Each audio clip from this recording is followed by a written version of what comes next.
Welcome to another hour of Logic and Reason. Another hour of the consistent application of the original American principles that made this country great.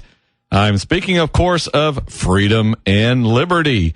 Those two foundations on which great societies, including this one, are built. Thank you for joining us once again. This is Patrick Riggins, and you're listening to the Patrick Riggins Show here on the Libertarian Lighthouse Radio Network. We are broadcasting from our new radio station, our new location on the radio dial. Just a little bit down from where we were and just a little bit closer to town studio-wise. But I am still the same person, Patrick Riggins, which means you are going to get the same excellent analysis and opinion, the same consistent logic, and, of course, that same handsome face.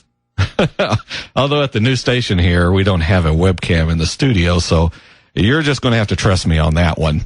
Nevertheless, as I said, we are here at News Talk 98.7 WOKI, the news stomping grounds of the Patrick Riggins Show, located where else but 98.7 on your FM dial. Works out good that way.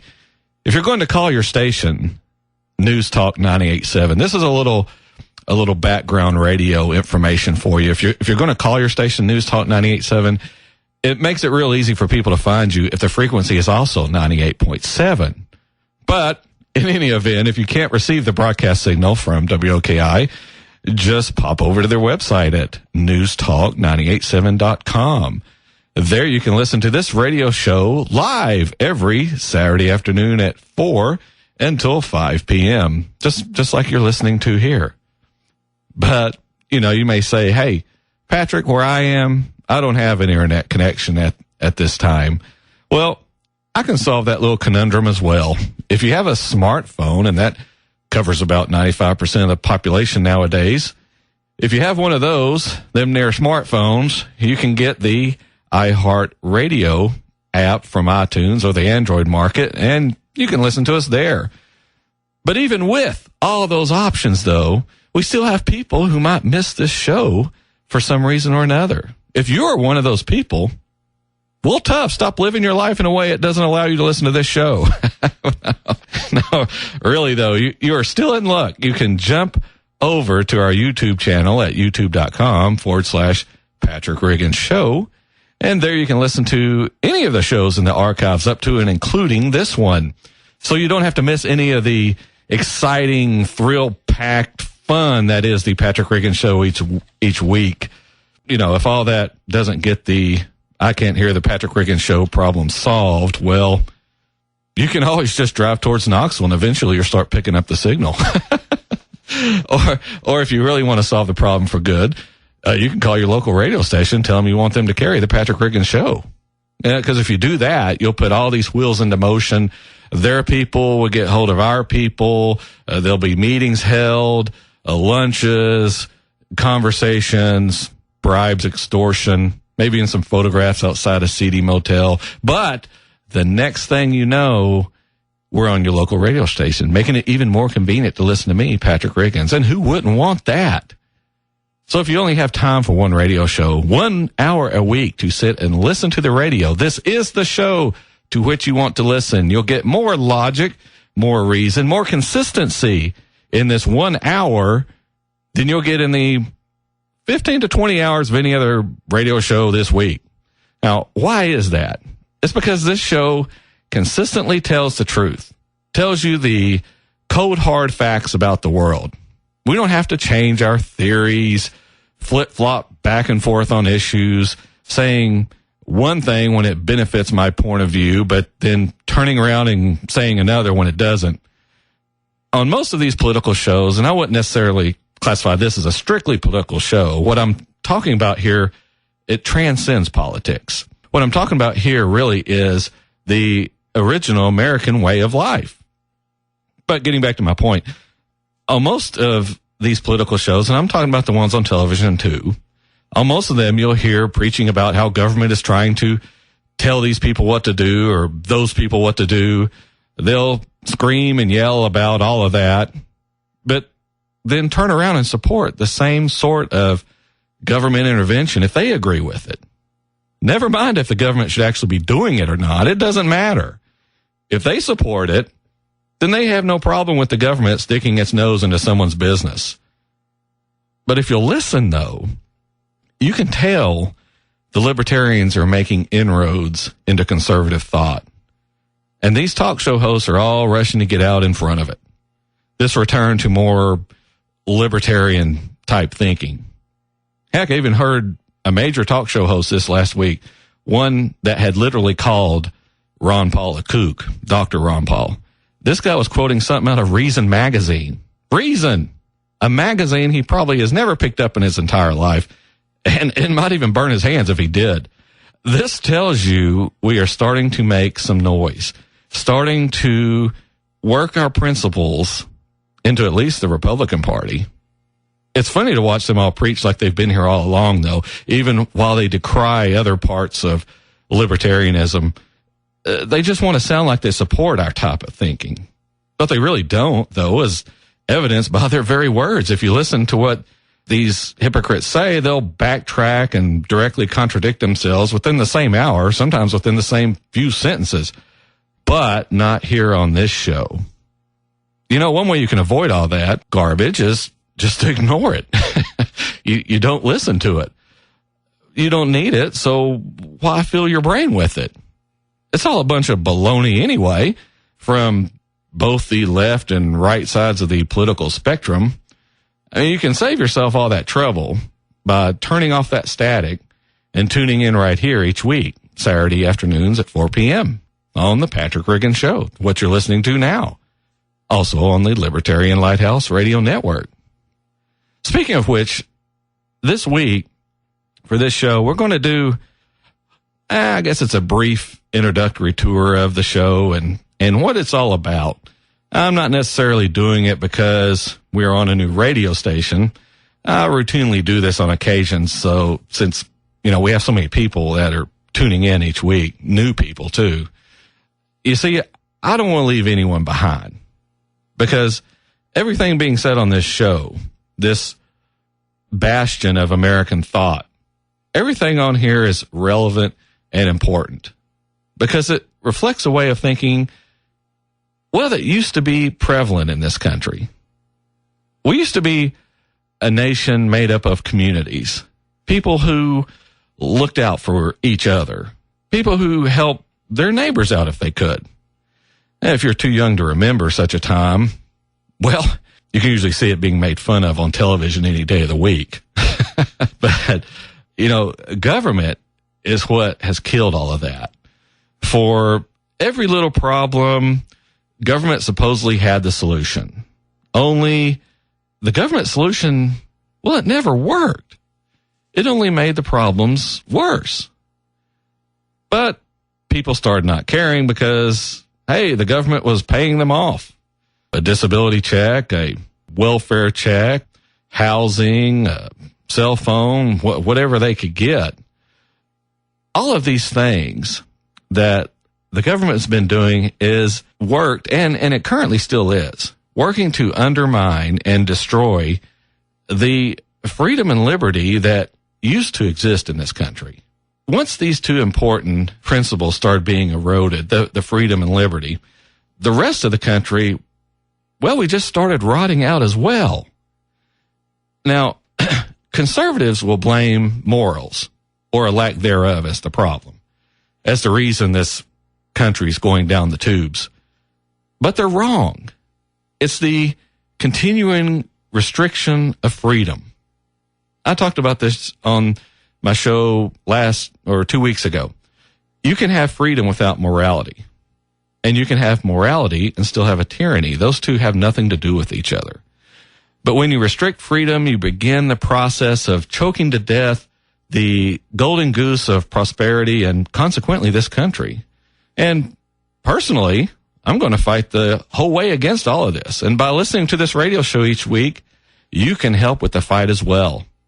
We are up on the first break here on the inaugural broadcast on WOKI of the Patrick Riggin Show. When we come back, we'll talk a little bit about libertarianism and kind of introduce you to it if you're unfamiliar with it.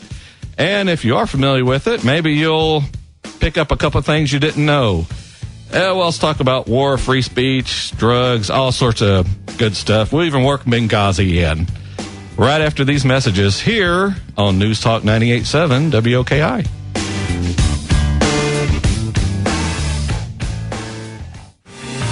Welcome back to the Patrick Regan Show. Getting used to the new studio here. I'll introduce our producer here, Jay. He's in the booth in there. It's really interesting. The station I came from, my producer sat right to my left, and everybody who watched on the webcam would see him sitting there. And of course, now we don't have a webcam here, but I'll describe for the radio audience. I'm sitting in a room, and he's sitting in a different room. It's quite the distance. It is, and I'm used to during breaks laughing and cutting up, and now during breaks I just sit here quietly and look around. Well, we can laugh and cut up because I can hear you. It looks like I feel like I'm in detention or something in here. That's right. You're in trouble. Yes, I've been bad, and I have to sit in this room quietly and be good. All right. Welcome back to the Patrick Regan Show here on the Libertarian Lighthouse Radio Network. Still the same me. So all the audience out there who came over from the other station here, you'll be familiar with me. But for all the new people, what I'd like to do is give you just a brief introduction of the Patrick Regan Show and what it is we talk about here. Now, this show started about a year ago and has taken off almost since week one. Now, a lot of times people will ask me why I think this show has been successful. And the first thing I like to ask them when I hear this, is do you listen to the show? If they have, then they know why this show is successful. If they haven't, then ask them, why are they interviewing me without having done any background, without at least checking out some clips on our YouTube channel? If I'm not being interviewed, but just talking to someone on the street, I always answer that this show is about original American thinking. What made this country great? At this point, I'll hear something like, well, Patrick, you mean like fighting around the world for freedom, or the morals of this country made it great, or some other myriad of reasons. But it is really rare, frighteningly so, that someone says freedom is what made this country great. Freedom. So I'll ask you this question to think about. Is enforcing the law more important than your individual rights? Is catching a crook more important than your individual rights? It used to be in this country, your individual rights trumped everything else because that was what set us apart from other countries. That is what made America so great. Freedom, liberty, the natural human rights we are all born with and possessed by virtue that we are human.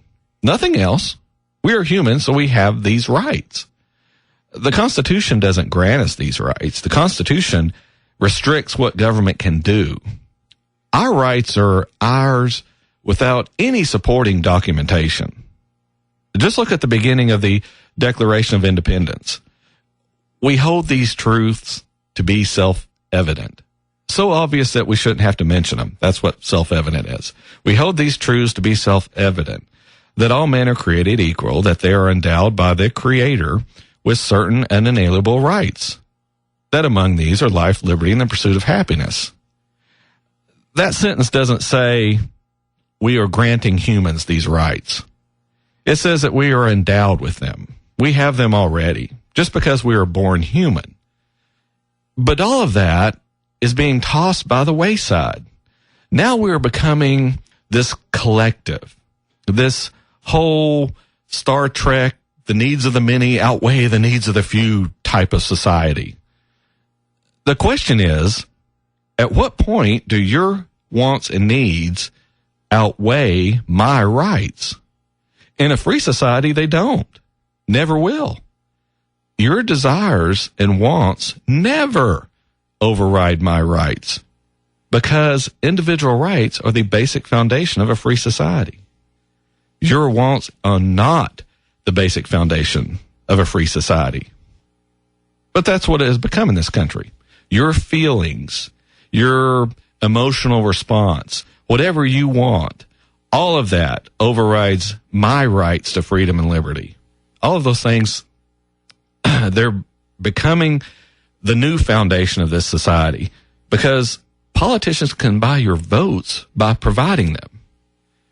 That's why you need to be sure and vote in every election if you don't agree with this trend. You need to make sure and vote for people who will reverse this. Even if they're running on third party or 10th party, voting for them, even if they don't get a huge turnout, it still puts the other politicians on notice that there is an undercurrent starting to develop, and they better pay attention to it. And yes, it's work. And no, you shouldn't have to bother with this type of thing. If we had a government that respected the Constitution and individual rights, we wouldn't have these types of problems occurring. But we don't have that government. We have to deal with reality. And the reality is these people who want all the free stuff are voting. And the only way to stop them is to outvote them.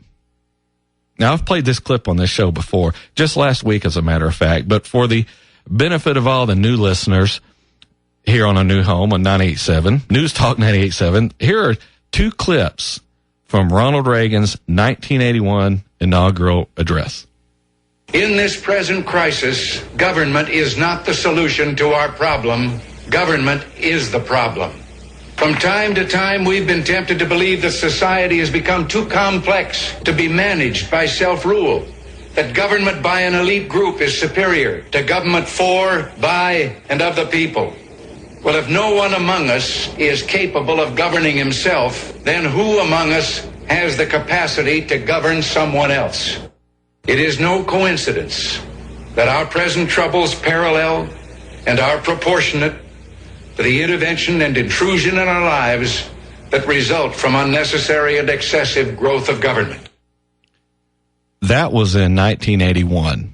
1981, 32 years ago, and we are still debating this concept today. Do the needs of the many outweigh the rights of the individual? Yes, maybe. Unfortunately, we have a lot of people who would agree with that. They do. That is until the government decides something they are doing isn't right. Oh, then there's a problem. But by then it's too late. Everyone has given up so much that the government has the power to continue with this power grab. It's removal of your rights and granting them to itself. That's how it works. The government desperately wants to be human. It wants what you have. It wants your rights, your freedoms. It doesn't want to be constrained by the Constitution. So what does it do? Well, it ignores it. It does as it pleases. And if you continue to allow this sort of behavior, it will only get worse. Any attempt to slow or reverse this trend will be fought tooth and nail. Just look at the government or the country of Syria. We sit over here and say the Syrian government should give up power. They should stop fighting to stay in control of the country. But would our government not do the same thing? If the citizens decided this government is too overbearing, too intrusive, would the United States government voluntarily give up power and allow us to start over? Allow the citizens to take back all the power and start over with a new government and a fresh start? Now, that question is rhetorical in nature because you know the answer. Emphatically, no. You can't get this government to give up wasteful spending programs that aren't benefiting anyone other than the bureaucrats in charge. If they won't even make cuts to existing inefficiencies, then you know there is no way they would tolerate any sort of proposal for a total dismantling and starting over in this country. They would label everyone calling for that terrorist, or at the least crazy extremist, and lock you away for plotting against the United States. But if the same thing happens in Syria, if people start deciding that the government needs to go, then our government starts calling on the Syrian officials to resign and leave their posts. How much more hypocritical can you be? Oh, but Patrick, you'll say, the Syrian regime, it's killing people. It's killing their people. Well, we're doing the same thing. In fact, we don't limit it to just people here in our country. We go outside this country and killed so-called terrorists in other countries with drone attacks. These people aren't even allowed a day in court to contest the charges of being labeled a terrorist. They are just killed by our government because, hey, we say they're guilty. Does that in any way sound fair to you? Does that sound like a government that believes every human is born with inalienable rights? It doesn't. It's not, and this government doesn't believe that. We are up on the bottom of the hour break already here on the Patrick Regan Show. This show just flies by, even at the news station. When we come back, we'll talk a little bit more about libertarianism. We'll try to work in some stuff about drugs and war and Benghazi and all sorts of good stuff. Join us in a couple of minutes right here on News Talk 98.7 WOKI and the Patrick Regan Show.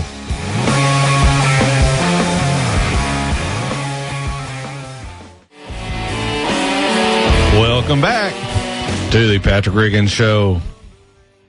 Listening to some music there. Jay's picking out the music today, and I can tell we're going to work well together. Yeah?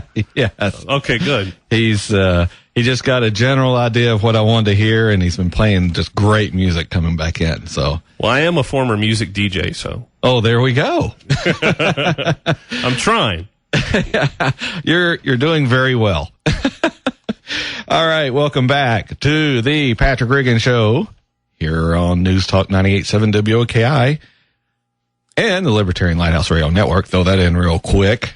This segment coming back, this half hour, well, this segment of the half hour, I want to talk about something that has been growing over the past couple of decades in this country.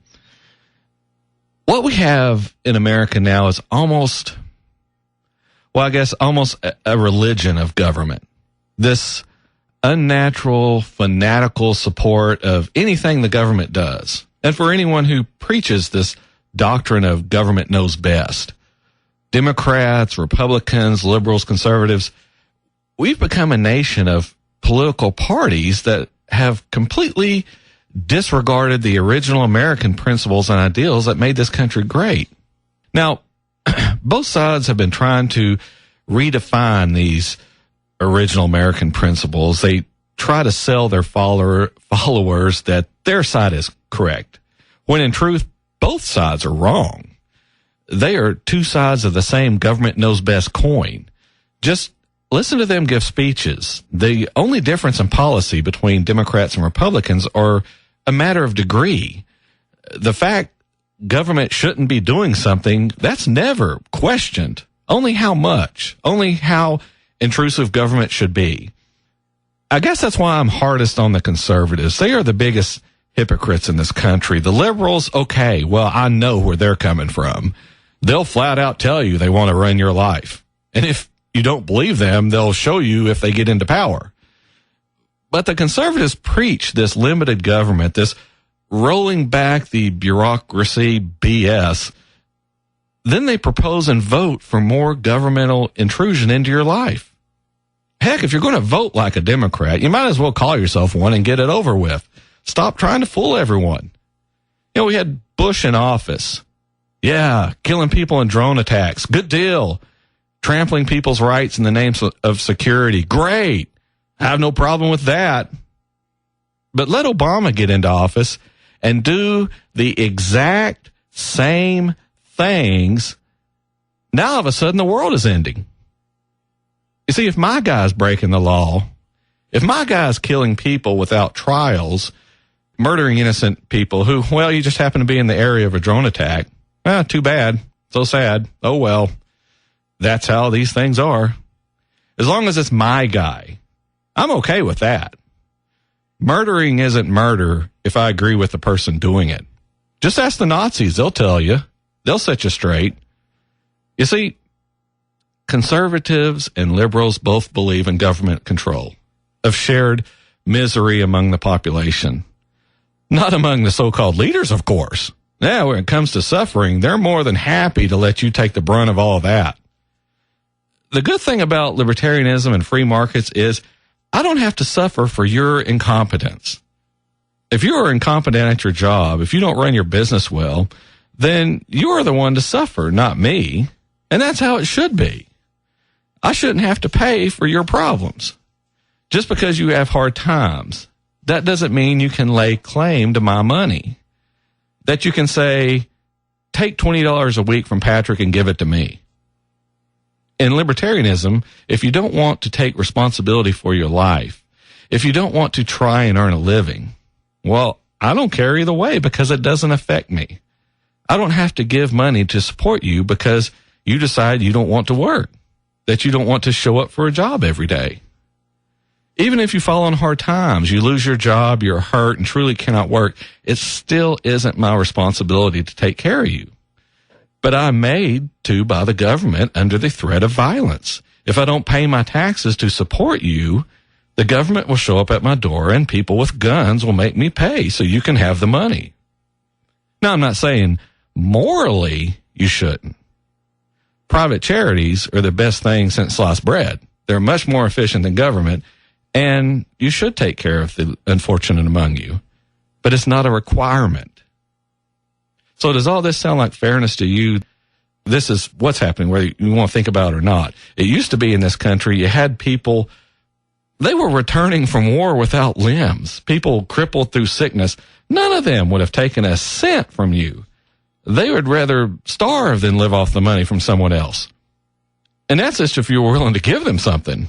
If they knew the money was being confiscated from their neighbors and given to them, they would scream bloody murder.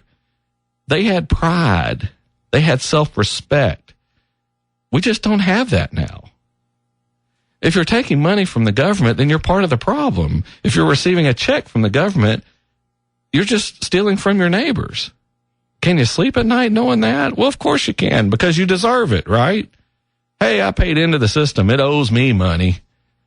Okay, well, even if I give you that premise, have you gotten back everything you put in plus interest? Well, if so, now, again, you're stealing from other citizens, plain and simple. No other way to put it. I've talked with people receiving government benefits, and a lot of these people can just about tell you the exact date they exceeded the amount they contributed. They know when they are in the plus column, and they laugh about it, are proud to be getting money over and above what they put in. Oh, well, someone has to take it, right? Why not you? I guess it helps if you don't have those nagging principles of honesty and hard work, huh? Some people in this audience will say I'm being too harsh. And to them, I say, welcome to reality. You'll enjoy it here if you give it a chance. It's much better than living in fantasy land, where we'll never run out of money, and screwing over your fellow citizens is encouraged. Heck, it's even celebrated. This is one of the key differences about libertarians, about original American principles. Another difference between conservatives and libertarians is, to kind of pick on them still, conservatives want you to maximize your potential, do the best you can. Well, libertarians want the same thing. The difference is conservatives want you to do it in a way they see as acceptable and moral, while libertarians don't care what you're doing. They don't see it as their business as long as you aren't infringing on someone else's rights. Let's say you built a big business and you're successful, you give back to your community, you donate a lot of money to charities. Hey, the conservatives say, great, that's fantastic. That is, until you mention that you're gay and you want to marry the same-sex person you've been living with for the last 5 years. Now, all of a sudden, you aren't that great of a person. You're accused of trying to undermine the country, what supposedly made this country great. Which, by the way, it isn't morality that made this country great. It's freedom. But back to my point. Everything was fine until this model of success mentioned gay marriage. Now the conservatives are going to have a problem with you. The libertarians don't care. Why? Well, because what you do in your personal life, what two consenting adults do, is none of my business. Government should not be involved at all. If you aren't infringing on my natural human rights, then what you are doing is not hurting me. So I don't care. If you want to look at it another way, liberals want tyranny as long as they're in charge of it. And conservatives want that same tyranny, just a milder form of it. And oh yeah, they want to be in charge of it too. They get a kick out of running your life just like the liberals do. The libertarians say if you're an adult, You can determine right and wrong for yourself as long as you aren't imposing your morals on another, nor are you trampling someone else's rights. It's a pretty simple way to live. But about half the people in America want government in their lives because it pays them to do so. They are taking money in some sort of aid. The government is encouraging more of this behavior, and we have to take up the slack. I have a story right here from the Wall Street Journal. I've got time to get to it. A proposal in President Obama's budget for next year, it would increase the number of borrowers eligible for a program known casually as income-based repayment. Now, this program aims to help low-income workers stay current on federal student debt. So I won't mention her name, but a 30-year-old mother of three who graduated from Southwestern Law School in Los Angeles in December, she owes more than $300,000 in federal loans, and she plans to take advantage of the current program. As she says, without it, my debt would be unmanageable. And, of course, she didn't give any thought to this the whole time she's running up the debt, but she racked up the debt by spreading her degree over 4.5 years from the normal 3 and taking out student loans to cover living expenses, which the government allows. Now, during her study, she had to take out more money for medical costs, and her home needed repairs, and the government allows her to spend that student aid money on that. And she's applying for government jobs now that she's graduated that pay about $55,000 a year. Now, according to the repayment calculator, she would pay about $273 per month, and outside the program, she'd have to spend $3,500 a month. And under the program, she'd pay about $102,000 over 10 years. And the government would forgive about $639,000, which includes the interest owed. So we, the taxpayers, have to eat over $500,000 of debt. $500,000. And this is just one example of this problem. One instance of us having to pay off someone else's debt. You know, I didn't tell her to go to school. I didn't tear up her house so she'd have to spend money on home repairs. I didn't cause her to have unexpected medical expenses. But you and I and all the other taxpayers of this country are forced to pick up this bill to forgive her for over $500,000 in debt. Does that sound fair to you? No, that it does not. We are up on the last break here on the Patrick Regan Show. When we return, it'll be a short segment, but we'll hit as much as we can, drugs, war, and we'll probably start with Benghazi, though, when we come back.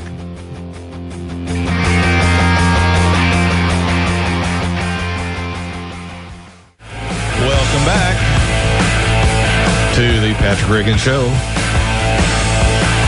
Rocking out with Jay in there in the producer booth. We're up on the last segment here on the Patrick Regan Show here on the Libertarian Lighthouse Radio Network. Here, this is a short segment, so we'll kind of hit these things kind of quickly. I did want to get to this whole Benghazi thing here. I want to say one thing about this whole ordeal that's been brought back up really with revelations that the government is trying to cover up everything that it's been doing to minimize the damage to the Obama administration. You know, we wouldn't be in this mess if we weren't running all over the Middle East, sticking our noses into other countries' business. We shouldn't have been in Libya to begin with. Why do we have a diplomatic mission in an unstable country? Maybe because we're up to other things there that we shouldn't be doing. We are heading down this same road in Syria. I've even covered it on this show. You can go check our archives at youtube.com/Patrick Regan Show. Just look a few weeks back for the segment on Syria. And I even have some quotes from Dr. Ron Paul in that segment as well, back from last year. He was warning us about this.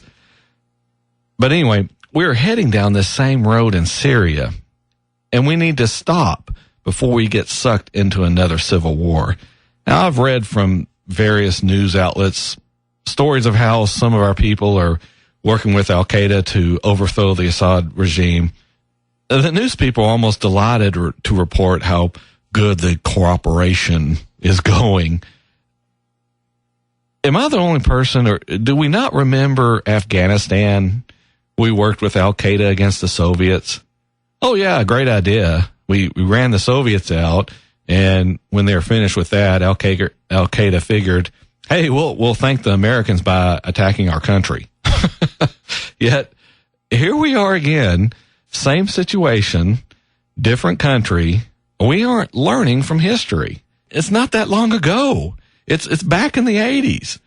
But here we are repeating it again, hoping the outcome will be different this time.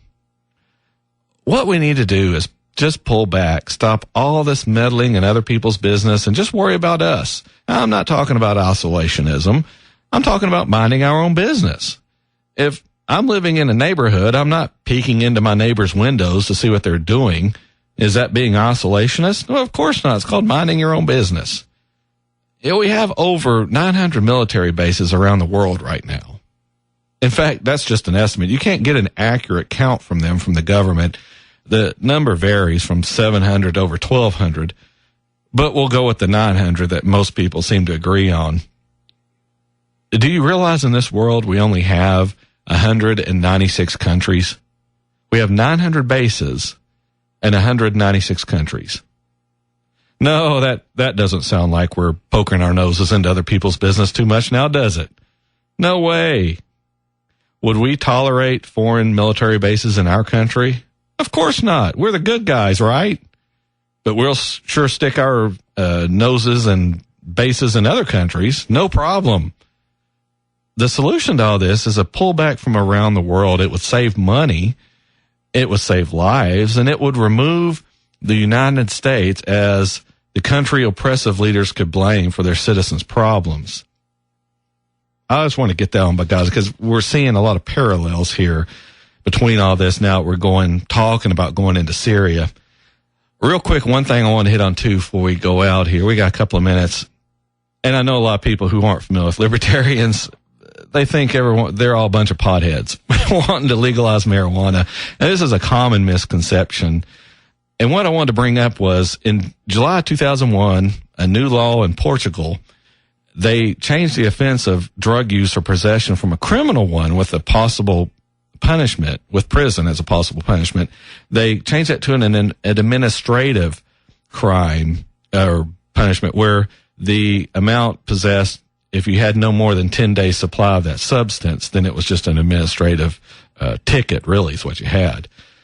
And I want to talk about what the fallout was from this change. When you talk about in this country, you have people who start screeching about how drug use will skyrocket and everyone will be on drugs, the country will be ruined. In the 12 years, HIV has gone down 17%. Drug-related deaths have been reduced. Reported lifetime use of marijuana increased just 4%. Cocaine went up 1%. Ecstasy 0.7%, and heroin 0.4%. Now, 3/4 of those numbers are 1% and under. Drug use among adolescents and problematic users also declined, and drug-related criminal justice workloads also declined. And hey, guess what? The street value of most illicit drugs also significantly decreased. Well, duh, you stop making it illegal, and the price is going to drop, which leads to that reduction in the drug-related offenses because defending your drug corner is no longer profitable. And you ever wonder why they don't sell alcohol on the street corner? It's because it isn't illegal, so there's no huge profit margin. Same thing would happen to drugs if we dropped the criminalization of it. The honest fact is we lose too many police officers in this country to enforcing what is essentially an indictment of a lifestyle choice that harms no other than the user. Now, sure, it affects other people, but the only physical harm is to the user, unless they decide to commit a crime to support their habit. But you could also say the same thing about alcohol. So we've solved that with prohibition, and that's something we need to look at as far as this drug use is concerned as well. All right, we're up on the end of the Patrick Riggins Show. I want to thank everyone for tuning in here on our new home, News Talk 98.7 WOKI, where the Patrick Riggins Show will be residing for the foreseeable future. I also want to thank Jay, the producer in there, who's playing some good music. If you want more information about us, you can go to our Facebook page. We're at facebook.com/Patrick Riggins Show, facebook.com/Patrick Riggins Show. Also, you can go to our YouTube channel, youtube.com, again, / Patrick Reagan Show. Kind of works out good that way. And if you want to email us, again, patrickreaganshow@gmail.com. I need to shorten that up to something. Maybe just PRS or something. And you can always drop us a card or letter here at the WOKI studios here on Kingston Pike in Knoxville. I think we're wrapping. How much time we got left, Jay? He's popping the mic on. You got 1 minute. 1 minute. Well, okay. Feel free to freestyle. All right. I don't have my normal, what is it, the little thing you scratch with as far as the rap? Turntables? Exactly. Nice. See, now everybody thinks I'm young and I don't know what the heck a turntable is. Oh, yes. You're now hip on that language. Yeah. Yeah, now the kids think, oh, he's hip. All right. Oh, there's the music. Well, thank you for listening here on our new station in Knoxville, WOKI. And be sure and join me next Saturday afternoon at 4 p.m., where we'll resume our fight for freedom, liberty, and the restoration of the Constitution. Thank you again for listening, and have a fantastic week.